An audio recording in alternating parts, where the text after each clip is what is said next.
mwisho wa maisha yake hapa duniani. Mawaidha tukiyatoa hayamhitaji yeye, bali yanatuhitaji sisi ambao tumemsindikiza bibi yetu. Mahala hapa tulipo, hiya nihayatul insan, ndio mwisho wa maisha ya mwanadamu hapa duniani.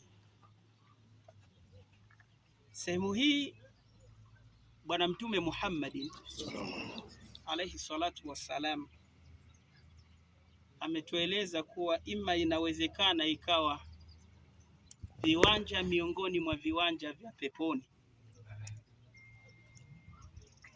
au ikawa ni viwanja miongoni mwa viwanja vya motoni. Tumwombe Allah atulinde juu ya hilo. Kwa sababu gani wamezungumza hivyo? Mwenyewe Bwana Mtume Muhammadin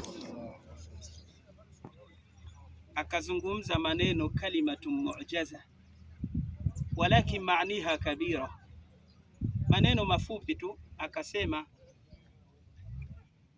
inna ahadakum idha mata uridha alayhi maq'aduhu bilghadatu wal ashi wa in kana min ahli aljanna famin ahli aljanna wa in kana min ahli an-nar famin ahli an-nar.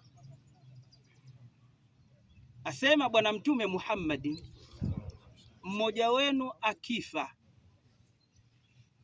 kisha akawekwa sehemu kama hii, uridha alaihi maq'aduhu, basi huletewa kigoda chake, kikalio, yani sehemu ya kukaa.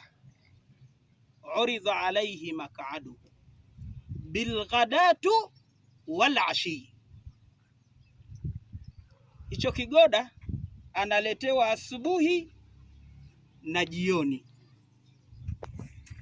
Fa in kana min ahli aljanna famin ahli aljanna, akiwa miongoni mwa watu ambao watakaenda kuishi katika pepo ya Allah subhanahu wa ta'ala, basi huletewa kigoda cha watu wa peponi.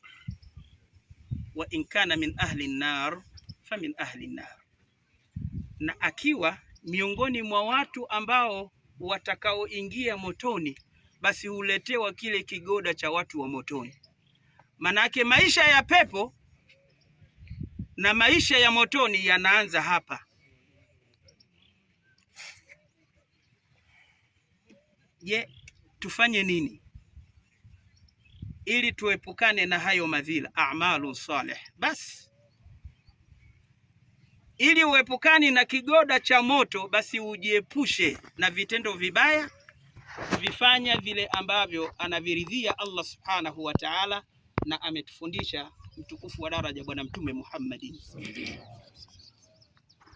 Sababu ulamauna al-ajilla na salafu salih wanasema, an-nafsu tabqi ala ad-dunya wa kad alimat anna salamata fiha tarku ma fiha la dara lilmar'i ba'da al-maut yaskunuha illa allati kana qabla al-maut yabniha fa in banaha bi khairi taba maskanuhu wa in banaha bi sharri khaba baniha. An-nafsu tabqi ala ad-dunya, nafsi hulia inapofikia ule wakati wa kuondoka roho. Allah subhanahu wa ta'ala huleta TV,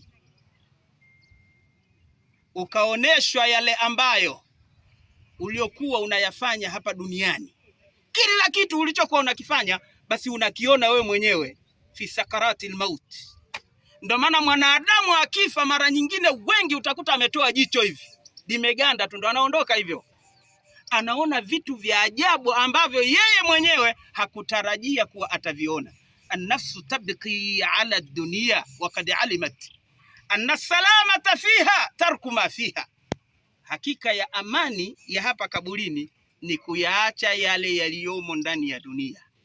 La dara lilmar'i ba'da al-maut yaskunuha,